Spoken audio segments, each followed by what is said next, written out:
Hello, and thank you for joining me. My name is Alessandro Massaro, and I highly recommend this book, America Made Me a Black Man by Boya J. Farah. There are many reasons why I recommend reading this book, and one of them is because there are so many metaphors and similes in it. So,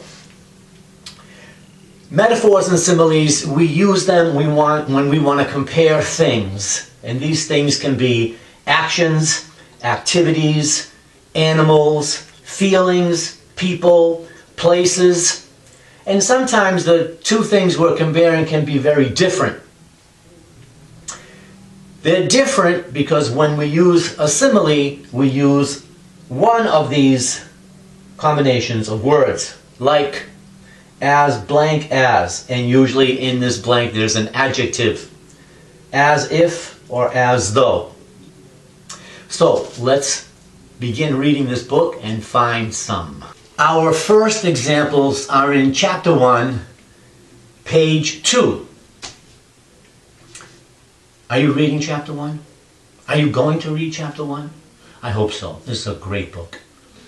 Driving and listening to music is my medicine. This is a metaphor. We don't have the word like, as if, as though. And the writer is comparing driving and listening to music with medicine. So what do you take for medicine?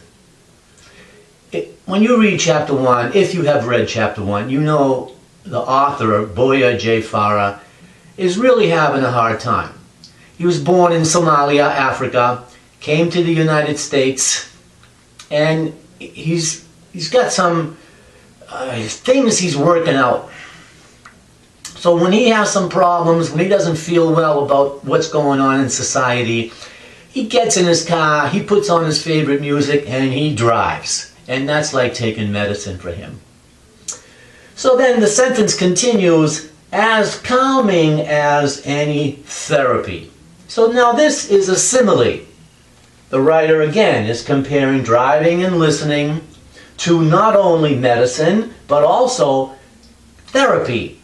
As calming as any therapy. So we have those words, as, blank, as, and calming in here works as an adjective. So when he drives and listens to music, calms him down.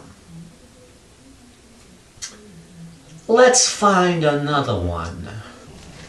Our next example is in the same chapter and same page. This writer, Mr. Farah, uses many similes and metaphors. The language is beautiful.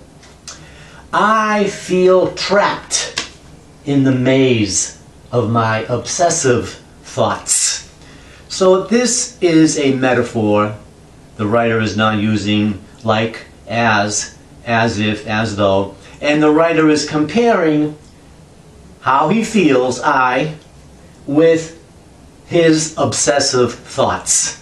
Now there are some vocabulary words in here we have to make sure we understand. Maze. Maze is something that's really confusing and difficult to get out of. Obsessive. Obsessive is just something we keep thinking about. We can't stop thinking about it. Thoughts, of course, is the way we think. You have to read this chapter to really understand this metaphor. He's struggling with his move from Somalia to the United States. He's black. Oh, I shouldn't explain anymore. You have to read this chapter and the book. It is fantastic. Come on, let's find one more. Chapter 1 again, page 5. Like a snake. So this is a simile because we have the word like in here. The writer is comparing two things, one of which is a snake. So please find this. And who is the writer, or what is the writer comparing a snake to? And more importantly, why? You can post your answer on this YouTube video, or you can go to my English language learning website and post it there. I have a study guide for this book, which is free for anyone to use, and you get some free and professional feedback from me. Thank you very much for watching.